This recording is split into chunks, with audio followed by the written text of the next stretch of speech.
Nobody expected that. When Millionaire CEO Alex Rivera stopped for gas at 3 a.m. on a deserted Dallas highway, he would discover a 14-year-old boy working the night shift alone. But what this teenager told him about his life would shatter Alex's heart and lead to the most meaningful business decision he'd ever make. Before we get to this wonderful story, please subscribe to the channel and turn on notifications. Now, let's get back to the story. The Texas highway stretched endlessly ahead as Alex Rivera guided his Mercedes S-Class through the darkness of Interstate 35, just outside Dallas. At 44, Alex commanded Rivera Technologies, a cybersecurity empire that protected some of the world's largest corporations from digital threats. His company's annual revenue exceeded $6 billion, and his innovative security protocols were used by governments and Fortune 500 companies across 3 continents. The digital clock on his dashboard glowed 3:17 a.m. as he returned from an emergency board meeting in Austin. A major client had suffered a cyber attack that afternoon, and Alex had spent 14 hours coordinating response efforts and damage control. The crisis was contained, but the long day had left him exhausted and running on nothing but black coffee and determination. His fuel gauge indicated he was nearly empty, a problem he'd neglected during the intense focus on the security breach. The next major city was still 40 miles away, but thankfully a small gas station appeared ahead, its neon signs cutting through the darkness like a beacon for weary travelers. Alex pulled into the empty parking lot, noting that this appeared to be one of those family-owned stations that somehow survived despite competition from major chains. The building looked clean but worn, with hand-painted signs advertising coffee, snacks, and local phone cards in both English and Spanish. But what Alex discovered inside this lonely gas station would challenge everything he thought he knew about work ethic, family responsibility, and the incredible sacrifices some people make just to survive. As Alex filled his tank in the humid Texas night air, he noticed movement through the convenience store windows. A single figure moved behind the counter, but something seemed unusual about the person's size and posture.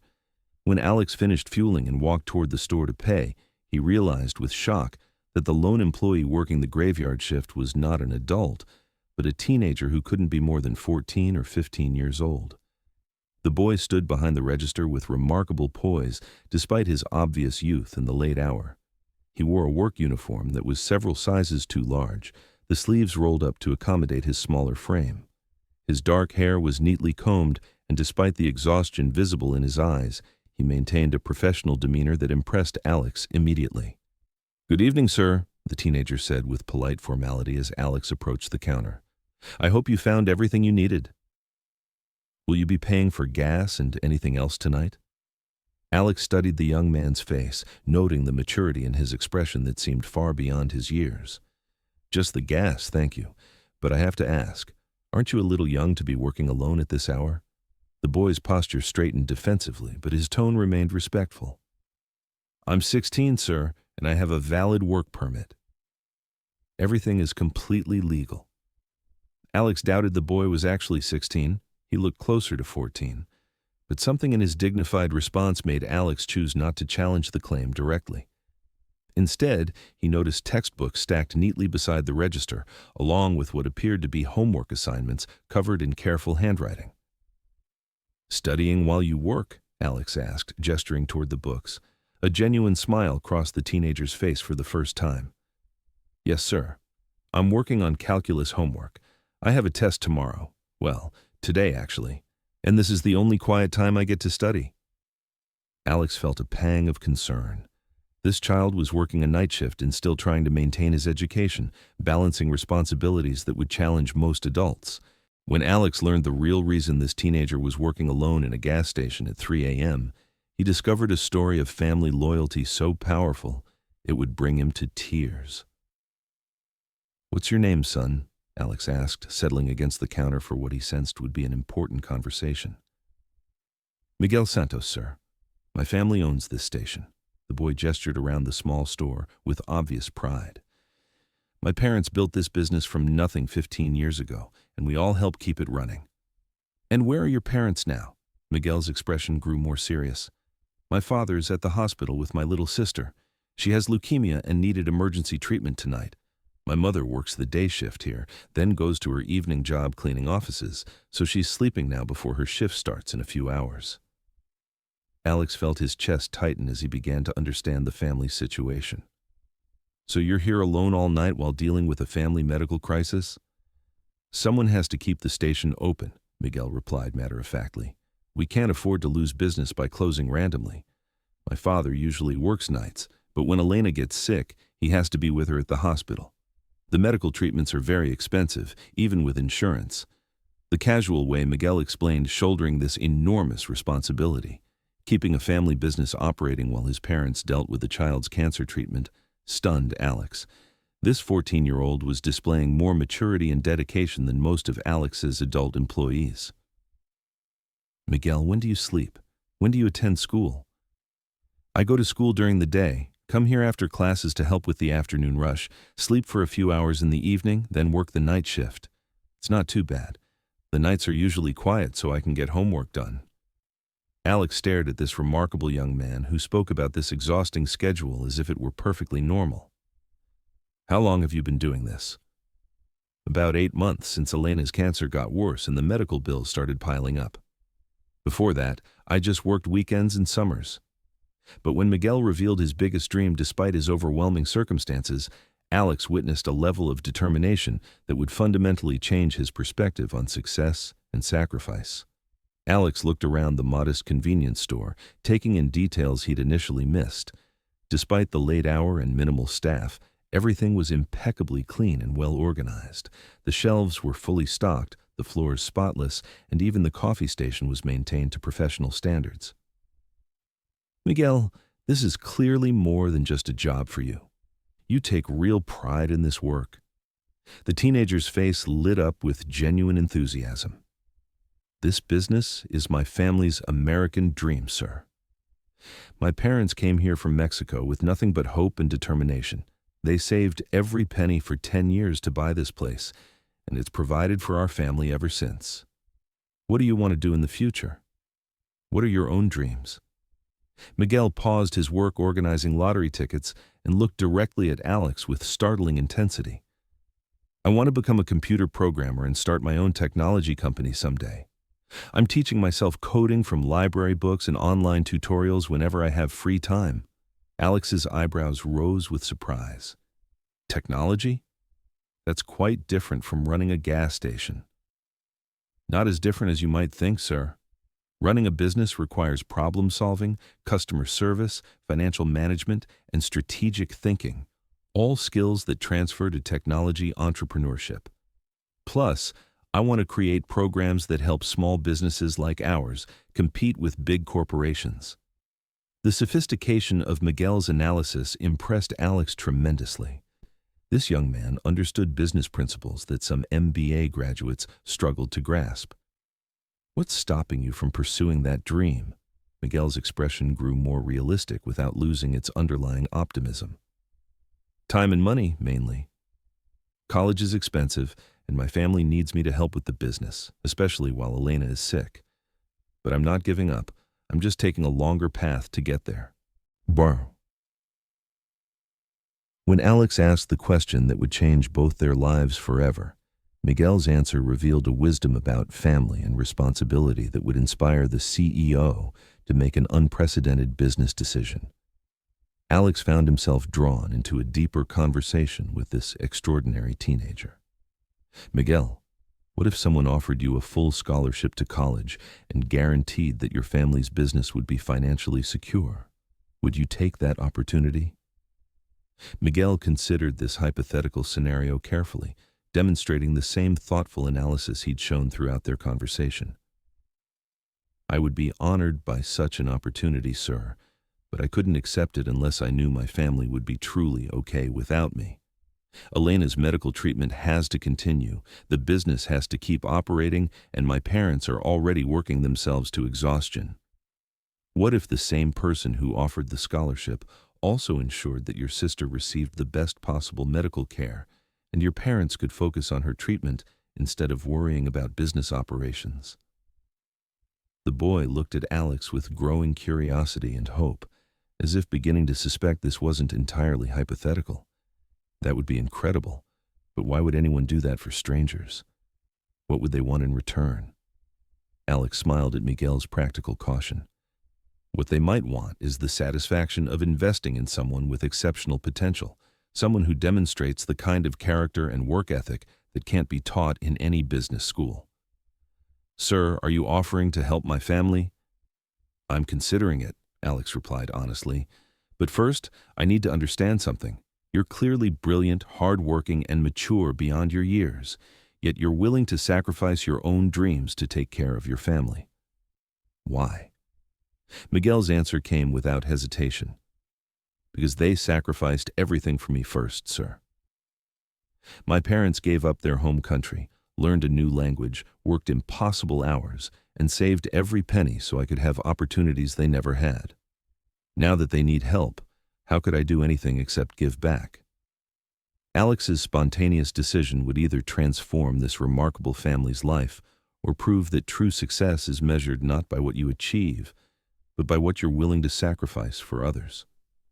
Alex pulled out his phone and made a call that would change everything for the Santos family. Jennifer, he said when his assistant answered, despite the early hour. I need you to contact the head of our scholarship foundation immediately. We have an emergency application that can't wait for normal processing. Miguel watched with growing amazement as Alex continued making calls to university admissions offices, to medical specialists, and to business advisors who could help modernize and expand small retail operations. Mr. Rivera, Miguel said, having overheard enough to understand Alex's identity from the phone conversations. I recognize your name from technology news. You're the CEO of Rivera Technologies. I am, Alex confirmed, and what I'm offering you isn't charity. It's an investment in potential that any smart businessman would make. But you don't know me. We just met an hour ago. Alex gestured toward the immaculate store, the homework beside the register, and Miguel's professional demeanor despite working alone at 3 a.m.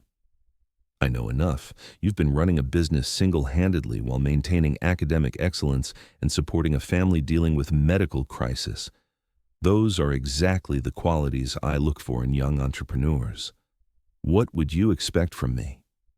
I want you to accept a full scholarship to the University of Texas Computer Science program, maintain your grades, and spend summers interning at Rivera Technologies. In return, I'll establish a trust fund to cover your sister's medical expenses and hire a management company to help your parents modernize this gas station into a profitable convenience store chain. Miguel stared at Alex in disbelief. You would really do all that? I would do it because 15 years ago, someone took a chance on a young Hispanic entrepreneur with more dreams than capital. That investment made Rivera Technologies possible, and now it's my turn to invest in the next generation. Ben so. But when Miguel asked the question that revealed the true depth of his character, Alex realized he'd found something more valuable than business success. He'd found a kindred spirit. Miguel was quiet for several long moments, clearly overwhelmed by the magnitude of what Alex was offering. Finally, he asked, Mr. Rivera, what if I fail? What if I'm not as smart or capable as you think I am? What if I disappoint you? The vulnerability in his question, this teenager's fear of not living up to expectations despite his obvious brilliance, touched Alex deeply. Miguel, failure isn't about falling short of someone else's expectations. Failure is about giving up when things get difficult. You've already proven you don't know how to give up. But programming is different from running a gas station. What if I can't handle the academic pressure? Alex smiled. You're working night shifts while taking calculus and maintaining a family business during a medical crisis. If you can handle that, you can handle anything college throws at you. And what about my family? I can't abandon them. You're not abandoning them. You're giving them the gift of watching you achieve the dreams they sacrificed to make possible. Success doesn't mean forgetting where you came from. It means having the power to lift others up with you. Miguel looked around the gas station that had been his second home for years, then at the textbooks that represented his hopes for the future. Mr. Rivera, if I accept your help, I promise you won't regret it. I'll work harder than anyone to prove myself worthy of this investment. "Miguel," Alex said firmly, "you've already proven yourself. Now it's time to let yourself dream bigger."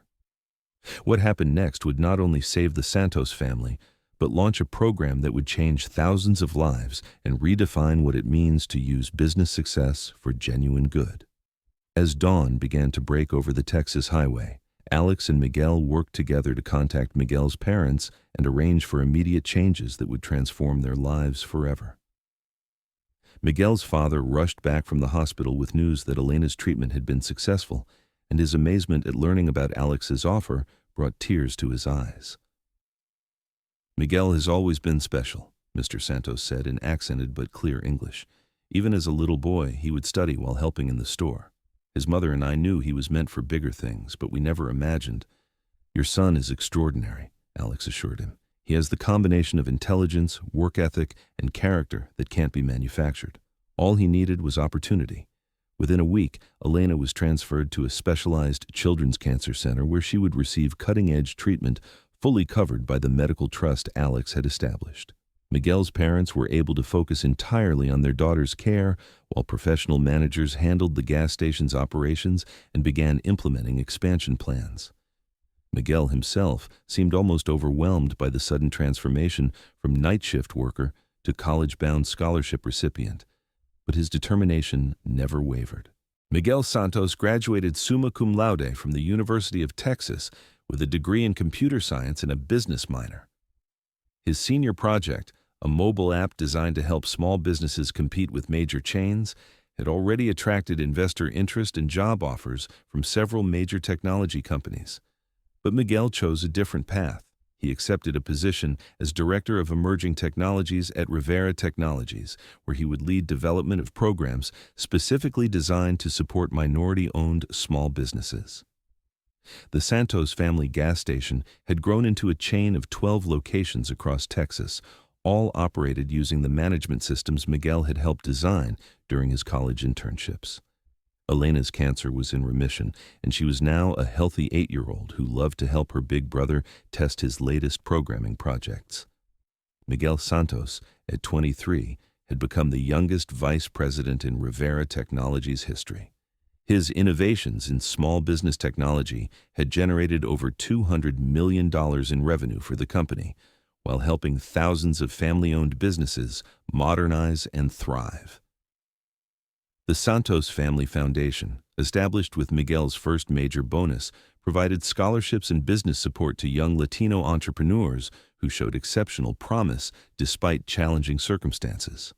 Alex kept a photo on his desk from that night at the gas station, Miguel behind the counter with his calculus homework, looking exhausted but determined. Beside it was a more recent image, Miguel presenting his latest innovation to a conference of business leaders, while his proud parents and healthy sister watched from the audience. The most successful investment Alex Rivera ever made wasn't a complex technology acquisition or a strategic corporate partnership. It was the decision to see potential instead of problems when he encountered a 14-year-old boy working alone in a gas station at 3 a.m., balancing homework with family responsibilities that would overwhelm most adults. Today, the Rivera Santos Scholarship Program has supported over 800 young entrepreneurs from immigrant families, providing them with educational opportunities and business mentorship.